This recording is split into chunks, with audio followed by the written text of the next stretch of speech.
Bem-vindos ao nosso canal Intimidade com Deus, Bíblia Falada. É com grande satisfação que hoje eu trago uma palestra muito boa do pastor Davi Paz Silva. Ele veio aqui em Sergipe de 5 a 7 de julho e nós tivemos uma conferência muito boa sobre a graça de Jesus.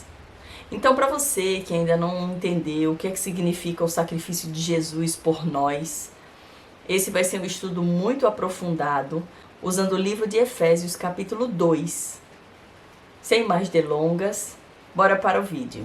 E vamos, queridos irmãos, acompanhar a palavra de Deus, que está em Efésios 2. Diz: Ele vos deu vida, estando vós mortos nos vossos delitos e pecados. Então, queridos amigos e irmãos, qual é a condição do homem separado de Deus? Mortos em ofensas e pecados. E agora ele diz: nos quais andastes outrora, segundo o curso deste mundo, segundo o príncipe da potestade do ar, do espírito que agora atua nos filhos da desobediência. Então, qual era a nossa condição real antes de conhecer a Cristo? Aqui diz assim: andávamos em delitos e pecados, seguíamos a corrente do mundo. O que mais? Éramos dirigidos por quem? Aqui diz: o príncipe da potestade do ar, que é Satanás, do espírito que agora atua nos filhos da desobediência. E Paulo afirma o seguinte: entre os quais também todos nós. Quantos? Todos. Andamos outrora segundo as inclinações da nossa carne, fazendo a vontade da carne dos pensamentos. E agora a parte final do verso 3 diz assim: éramos por natureza filhos da ira. Perceba a condição do ser humano separado de Cristo, não? Irmãos, já ouviram alguém dizer que o homem nasce bom? Existe um filósofo francês chamado Jean-Jacques Rousseau. Ele diz assim: o homem nasce bom, a sociedade o corrompe. Essa é uma filosofia totalmente contrária à palavra de Deus. Como que nós nascemos? Em pecado. Observe, irmãos, vamos ver aqui 2 versos bíblicos que falam da nossa real condição. Eis que fui moldado na iniquidade, e em pecado minha mãe me concebeu. Então, como que o ser humano nasce? Pecado. Nascemos pecadores. Os perversos são afastados desde o útero, desde a madre. Eles se extraviam assim que nascem, falando mentiras. Então, alguém diz assim: não, as crianças nascem como anjinhos. Já ouviram isso? Não são anjinhos, não. São pecadores. É verdade que depois, com a convivência com esse mundo, a situação complica, a situação piora, né? Então nós já nascemos maus, nascemos pecadores, e com a educação do mundo, os costumes do mundo e o ambiente, a situação vai se complicando, o homem vai ficando cada vez pior. Bem, será que uma pessoa nessa condição, ela pode fazer alguma coisa pela salvação? Pode? Não pode. Irmãos, Deus compara o ser humano como ovelhas. Por quê? Alguém aqui já criou ovelha? Mas mesmo que não criou, pode observar. Uma ovelha, se os irmãos tiram daqui e põe na outra quadra, não volta mais. A ovelha não tem sentido de direção. Uma ovelha perdida é ovelha perdida, não pode voltar. É preciso que o pastor vá buscar. Então o pecador está nessa condição. Ele está perdido em pecado e não pode buscar Deus. é preciso que Deus o busque. Está claro? Por exemplo, quando o homem pecou, Adão e Eva pecaram, o que eles fizeram imediatamente quando pecaram? Se esconderam. Se esconderam, fugiram de Deus, se tornaram aliados de Satanás e não podiam voltar.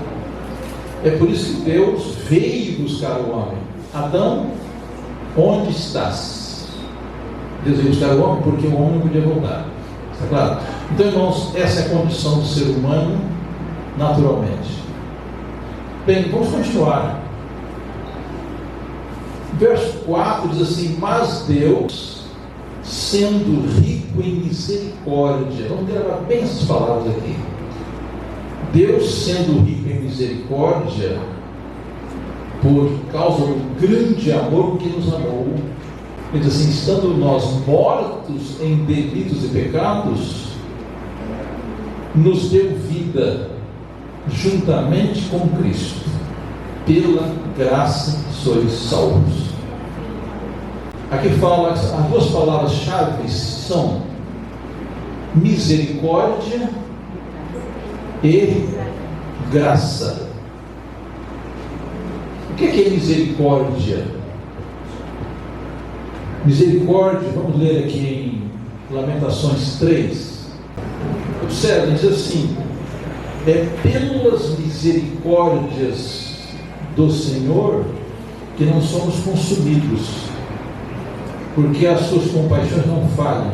Outra versão diz assim: porque suas misericórdias não têm fim. Bem, irmãos, eu pergunto a vocês: por que nós estamos vivos aqui hoje? Misericórdia de Deus. Claro. Romanos 6, 23.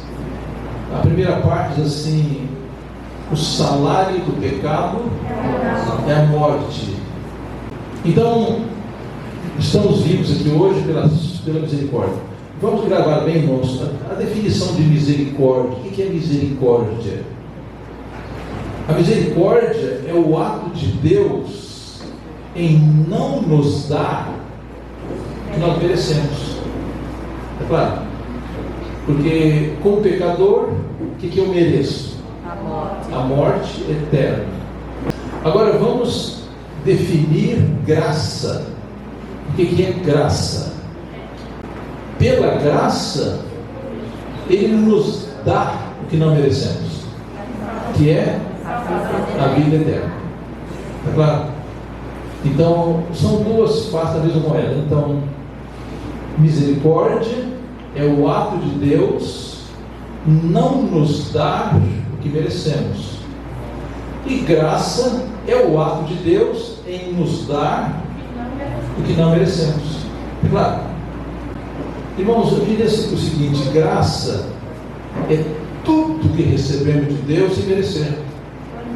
Essa vida presente, a vida futura, a proteção dos anjos, a direção do Espírito Santo, a palavra de Deus, tudo é pela graça, porque nós nada merecemos.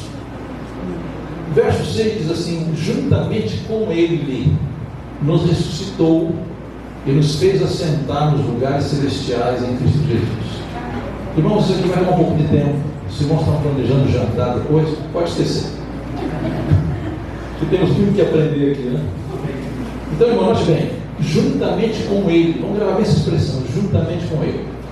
Quando o homem foi criado, ele precisava obedecer perfeitamente à lei de Deus para ter acesso à árvore da vida. Essa era a condição. Mas, lamentavelmente, o homem fracassou. O homem descreu de Deus e creu na serpente. O homem tornou-se inimigo de Deus. Bem, agora qual seria a solução? Se Deus havia dito assim: olha, você pode comer de toda a árvore no jardim, menos uma. E se você comer, você morre no mesmo dia. Lembra do verso? No dia em que comeres, certamente morrereis. Só que o homem não morreu no mesmo dia. Como assim? Será que Deus não cumpriu a palavra? Alguém morreu. O cordeiro morreu. Lembra?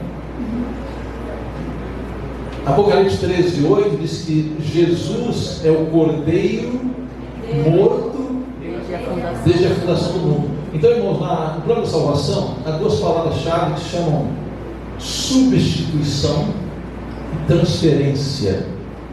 No mesmo dia que Adão e Eva pecaram, a morte de Adão e Eva foi transferida para Cristo. Por isso que Adão viveu 930 anos. Então, Cristo se tornou o substituto do homem. A culpa do homem foi transferida para Cristo. Bom, aí, irmãos, nós temos um problema cósmico que a gente chama, um problema universal. Então, o diabo tinha dito a Deus o seguinte: olha, a sua lei é uma lei arbitrária, não pode ser guardada. E quando Adão e Eva pecaram, o que o diabo falou? Eu não falei, não falei que o homem não pode guardar a lei? E agora ele diz assim: Deus é injusto, Deus vai destruir o homem. Deus deu uma lei que não pode ser guardada e vai condenar o homem porque desrespeitou a lei. Então, o diabo colocou em dúvida o caráter de Deus perante o universo. Qual foi a providência de Deus? Irmãos, quando o homem pecou, o céu parou. Os anjos pararam com as harpas, os anjos choraram. Que o pecado é uma tragédia. O pecado é uma tragédia. Então, quando o homem, Adão e Eva pecaram, Satanás pôs em dúvida o caráter de Deus perante o universo. Está vendo? Deus deu uma lei difícil de guardar e agora vai destruir o homem. O que Deus fez? Reuniram os três, Pai, Filho e Espírito Santo, para executar o plano da salvação que já estava pronto. Agora Jesus voltou para reunir-se com os anjos e falou: olha, gente, tem uma solução. Nós achamos uma solução para salvar o homem. Qual é a solução? Jesus disse: olha, eu vou me tornar um ser humano, eu vou viver na terra como homem, uma vida de sem pecado, e agora eu vou passar pela morte mais horrível para pagar essa culpa. Bem, agora os anjos choraram de novo. Por quê? O comandante do céu ia morrer. Então, queridos, Adão, quando foi criado, ele era o rei do planeta. Quando ele pecou, ele entregou o domínio do mundo a Satanás.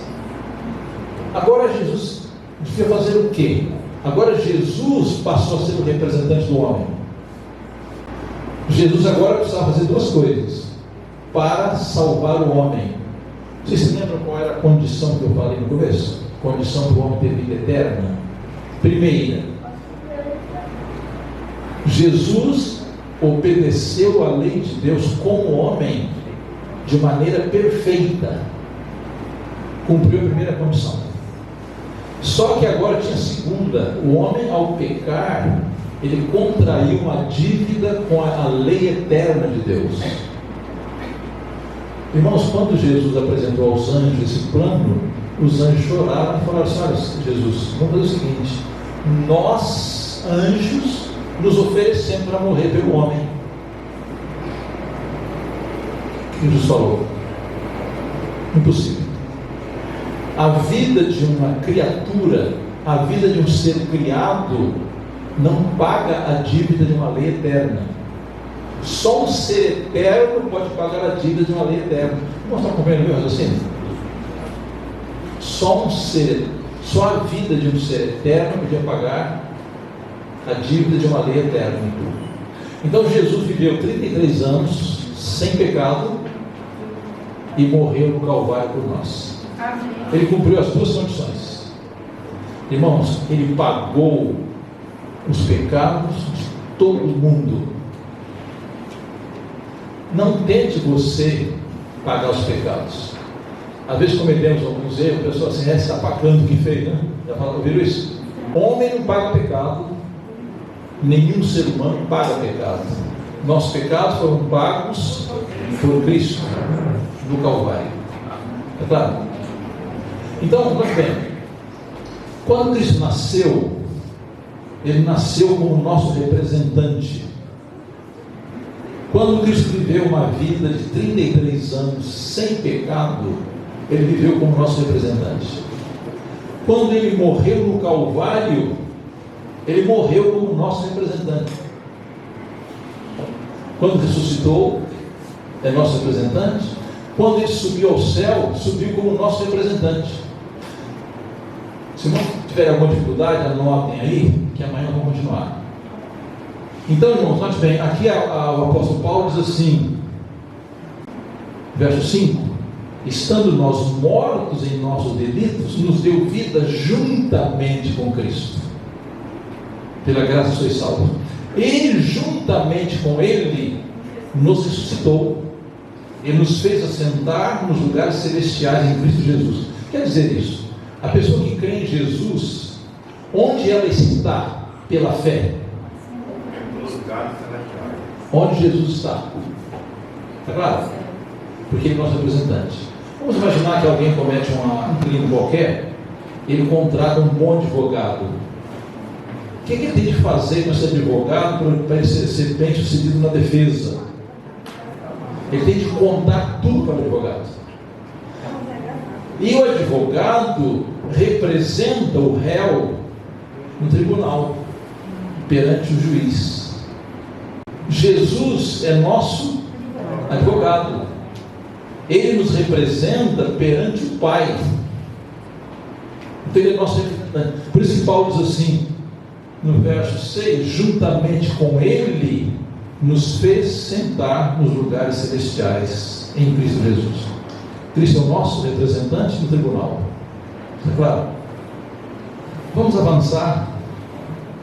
Diz a inspiração, assim como Deus ressuscitou Cristo dentre os mortos, para que pudesse trazer luz, vida e imortalidade pelo Evangelho, assim salvar seu povo dos seus pecados, também Ele ressuscitou seres humanos da morte espiritual, vivificando-os com sua vida, enchendo seus corações de esperança e alegria.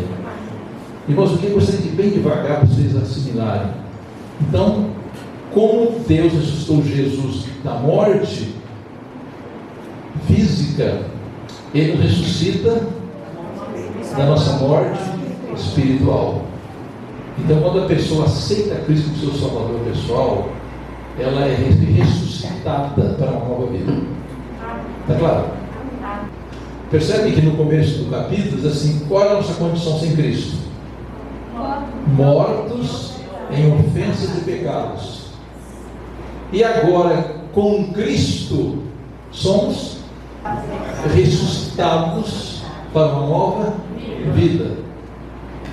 Verso 7: para mostrar nos séculos vindouros a suprema riqueza da sua graça em bondade para conosco em Cristo Jesus. Irmãos, como vocês chamam aqui em Sergipe a pessoa que conserta carro amassado? Funileiro. Funileiro.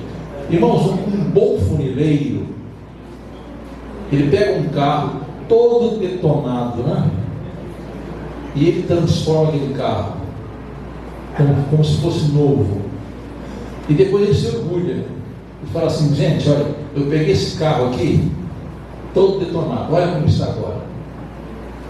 Ele se sente gratificado, não é isso? O que Deus quer fazer conosco?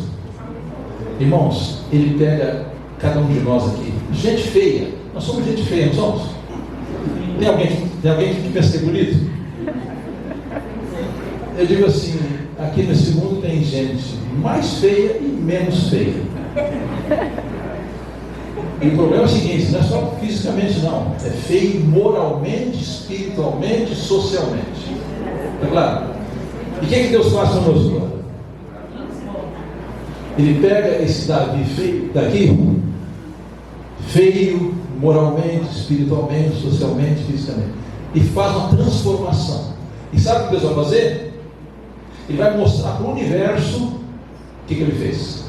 Perceberam? O que Jesus vai fazer com a gente feia que somos nós? Ele vai transformar-nos. Só que, olha bem, irmãos, a primeira beleza que nós adquirimos é beleza espiritual. Está bem? A beleza física nós vamos adquirir na volta de Jesus. Então Jesus primeiro nos conserta espiritualmente, moralmente. Agora vamos ao verso 8. Irmãos, esse aqui é o verso chave do plano da salvação. Pela graça sois salvos mediante a fé. Isso não vem de vós, é dom de Deus. O que é salvação? É dom, é presente de Deus. Verso 9: não de obras, para que ninguém se glorie. Já pensaram, se chegamos no céu, pensaram assim: eu estou aqui porque, olha, eu fui um reformista daqueles bons mesmo, né?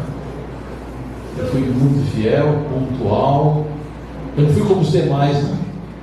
Não é que o fariseu falou? Eu sou como os demais. Eu estou aqui porque, olha, eu pergunto: se alguém ganhasse o céu pelas suas obras, pela sua obediência, pela sua vida, para que Cristo? Para que salvação em Cristo? Se eu posso ser salvo por mim mesmo, pelo que eu faço, pelo que eu deixo de fazer, pelo meu comportamento. Se eu fosse salvo dessa maneira, o que diz Paulo, verso 9? Não vem das obras, para que ninguém se glorie. Então, irmãos, se nós formos fiéis pela graça de Deus e chegarmos ao céu, o que vamos fazer no céu, logo que chegarmos lá? Tirar nossa coroa, jogar aos pés de Cristo e falar: digno é o Cordeiro que foi morto. Não está claro que salvação é de graça? Então, se eu chegasse para o irmão Negrão e dissesse: Negrão, é o seguinte, eu quero te dar um presente, mas vamos você pagar alguma coisa, não? É presente? Não. Ou se ele fala assim: não, Davi, eu não aceito nada de graça, tem que pagar. Deus não aceita isso. Quer dizer, a nossa obediência, a nossa fidelidade, a nossa pontualidade, tudo é necessário para a formação de um caráter, né? Mas não tem mérito algum. Então Paulo diz assim: não de obras, para que ninguém se glorie. Aqui a inspiração recente diz assim: os seres humanos estão em constante perigo de se vangloriar, de exaltar o eu. Assim revelam sua fraqueza. A grande mudança que é vista na vida de um pecador após sua conversão não é produzida pela bondade humana. Logo, todo orgulho humano é totalmente sem propósito. Então nós não temos nada de que nos gloriar. No livro de 2 Coríntios diz assim: o que é justificação pela fé? É obra de Deus ao lançar a glória do homem no pó e fazer pelo homem o que ele não pode fazer por si mesmo. Isso é salvação, isso é justificação. Então, para Deus nos salvar, Ele tem de tirar o nosso orgulho, jogar o nosso orgulho no pó e fazer por nós o que nós não podemos fazer por nós mesmos. É o fascinante poder de Satanás que leva os homens a olharem a si mesmos em vez de olharem para Jesus. Então, irmãos, onde está a nossa segurança de salvação? Olhar a Jesus. É o único.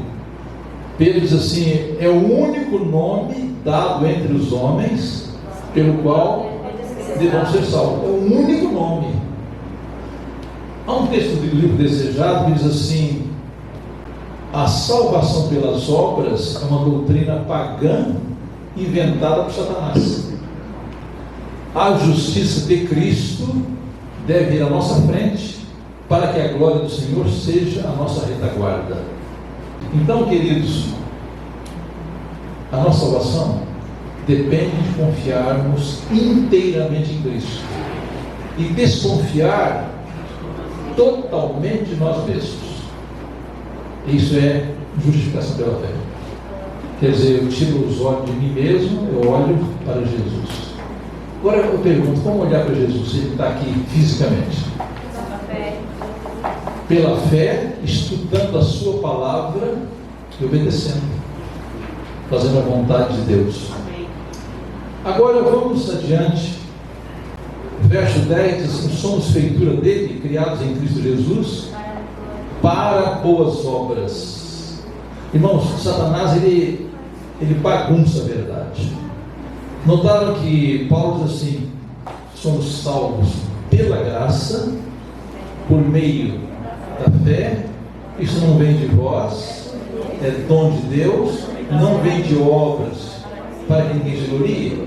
Agora diz assim: será que a salvação pela graça dispensa as boas obras? Não, mas elas são fruto, não são causa. As boas obras do Filho de Deus, a obediência dos filhos de Deus, é fruto da graça. Ela é necessária para a glória de Deus. Está claro? Então aqui no verso 10 diz assim: somos feitura dele, criados em Cristo Jesus para boas obras, as quais Deus de antemão preparou para que andássemos nelas. Agora vamos continuar.